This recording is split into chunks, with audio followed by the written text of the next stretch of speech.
الشيطان الرجيم بسم الله الرحمن الرحيم الحمد لله رب العالمين الرحمن الرحيم مالك يوم الدين إياك نعبد وإياك نستعين اهدنا الصراط المستقيم صراط الذين أنعمت عليهم غير المغضوب عليهم ولا الضالين آمین صدق اللہ العظیم۔ اللہ تبارک و تعالی نے قرآن مجید میں رمضان المبارک کی فضیلت بیان فرمائی قرآن مجید کی نسبت سے کہ یہ مہینہ وہ مہینہ ہے جس مہینے میں قرآن مجید نازل ہوا ہے۔ قرآن مجید کی صفات اور خصوصیات کیا ہیں؟ تو اس سے پہلے ایک بنیادی بات جو ذہن نشین کرنے کی ہے وہ یہ کہ رمضان المبارک میں قرآن مجید کا نزول کیسے ہوا ہے۔ قرآن مجید کا نزول رمضان المبارک کی ایک رات لیلۃ القدر میں ہوا ہے، لوح محفوظ سے پہلے آسمان پر۔ پھر پہلے آسمان سے یہ قرآن مجید نبی پاک صلی اللہ علیہ وسلم پر نازل ہوا ہے 23 سال کے عرصے میں۔ رمضان المبارک کی یہ رات جس کو لیلۃ القدر کہتے ہیں، اسی کو قرآن مجید میں لیلہ مبارکہ بھی کہا گیا ہے۔ تو اس رات میں قرآن مجید کا نزول ہوا ہے لوح محفوظ سے پہلے آسمان پر۔ رمضان المبارک کی فرضیت روزوں کی اور اس میں تراویح کا قیام یہ نبی علیہ السلام نے 2 ہجری میں بیان فرمایا۔ نبی علیہ السلام ہجرت فرما کر جب مکہ مکرمہ سے مدینہ منورہ تشریف لائے تو یہاں دیکھا کہ یہودی محرم الحرام کی 10 تاریخ کو روزہ رکھتے تھے۔ تو نبی علیہ السلام نے پوچھا کہ تم 10 محرم کو روزہ کیوں رکھتے ہو؟ انہوں نے کہا کہ حضرت 10 محرم کی تاریخ وہ تاریخ ہے کہ جس میں اللہ تبارک و تعالی نے حضرت موسیٰ علیہ نبینا علیہ السلام اور ان کی قوم کو نجات دی، اور اس دن بحیرہ قلزم میں فرعونی جو ہیں ان کا لشکر فرعون اور اس کا لشکر ڈوبا ہے۔ حضرت موسیٰ علیہ نبینا علیہ السلام نے اس کے اگلے سال 10 محرم کو روزہ رکھا شکرانے کے طور پر، اس لیے ہم بھی وہی روزہ رکھتے ہیں۔ تو نبی علیہ السلام نے حضرت موسیٰ علیہ السلام سے اپنی نسبت بیان فرمائی کہ ہم بھی ان کی نسبت میں روزہ رکھتے ہیں۔ لیکن نبی علیہ السلام نے ایمان والوں سے ایک بات فرمایا کہ دیکھو کہ 10 محرم کا اکیلا روزہ نہ رکھنا، 10 کے ساتھ 9 محرم ملا، کیوں؟ تاکہ یہودیوں سے مشابہت نہ ہو جائے۔ یہاں ایک بنیادی بات جو ذہن نشین فرمانے کی ہے کہ 10 محرم کو تو روزہ رکھا جا رہا ہے، اور روزہ کس لیے رکھا جا رہا ہے؟ روزہ اللہ کی خوشنودی کے لیے رکھا جا رہا ہے۔ لیکن یہاں بھی نبی علیہ السلام اس عبادت میں بھی فرما رہے ہیں کہ یہودیوں سے مشابہت نہ ہو، اس لیے کہ 9 محرم کا روزہ رکھو۔ اس لیے حضرات علماء نے لکھا ہے کہ اگر کوئی کسی وجہ سے 9 محرم کا روزہ نہ رکھ سکے تو 10 کا روزہ رکھے اور 10 کے بعد 11 کا روزہ رکھے، تاکہ ان سے فرق جو ہے یہ واضح ہو جائے۔ تو رمضان المبارک کا جو روزہ ہے یہ فرض ہے، اس کو قرآن مجید میں اللہ تعالیٰ نے فرمایا کہ یا ایھا الذین آمنوا کتب علیکم الصیام۔ اب روزہ کیا ہے؟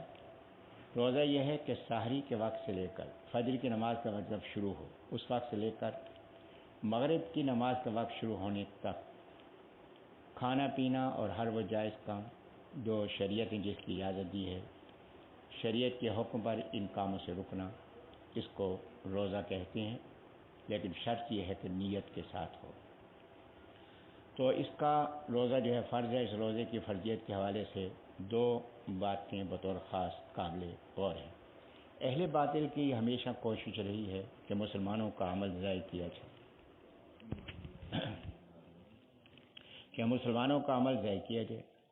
اس کے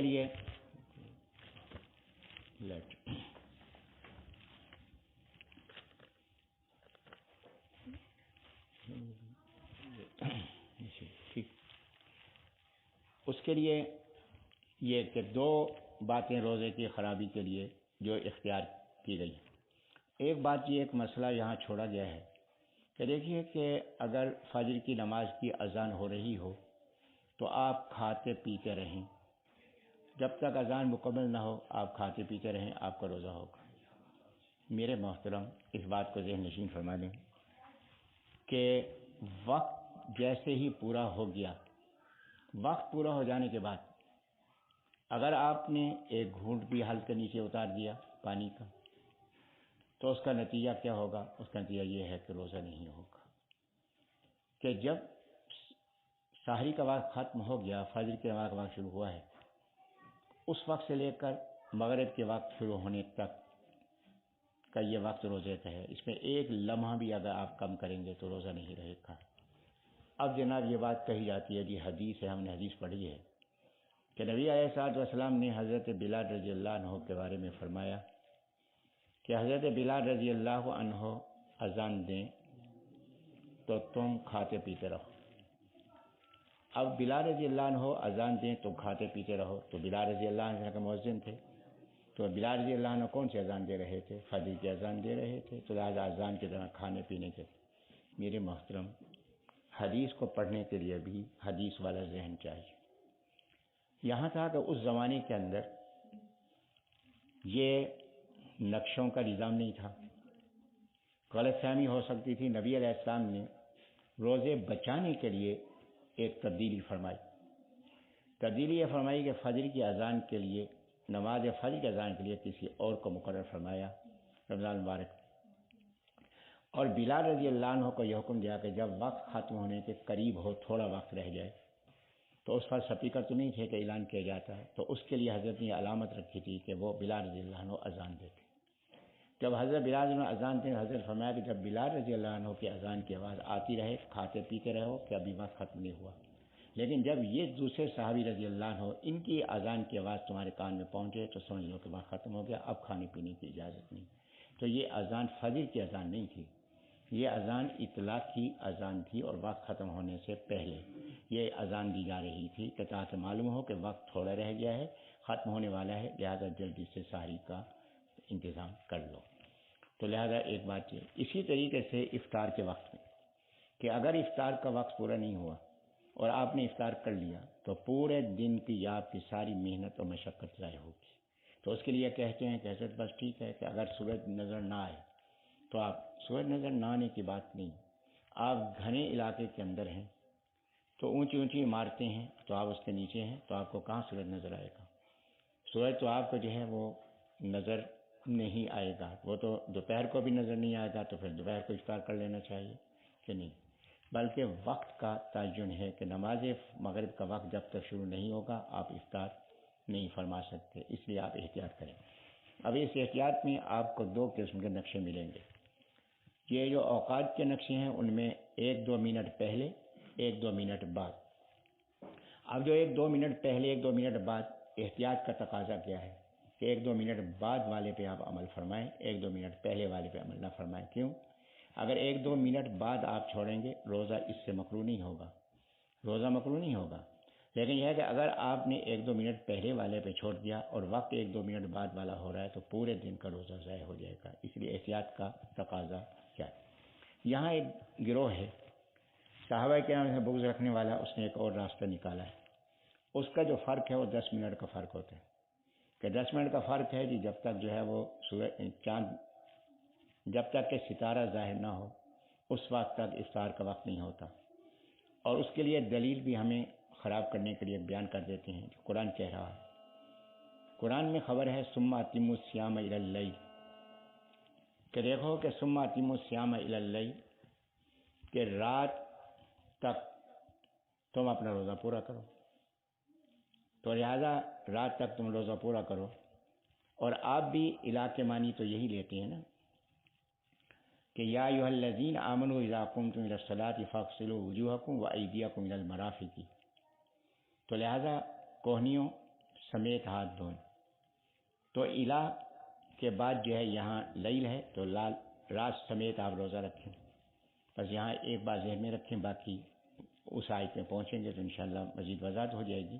ایک بات ذہن میں رکھیں، کیا آپ کے نزدیک یہ ہے کہ جب آپ وضو فرمائیں تو کوہنیوں کے کنارے تک آپ دھوئیں تو وضو ہو جائے گا؟ نہیں، کوہنیاں پوری دھونی ہوں گی۔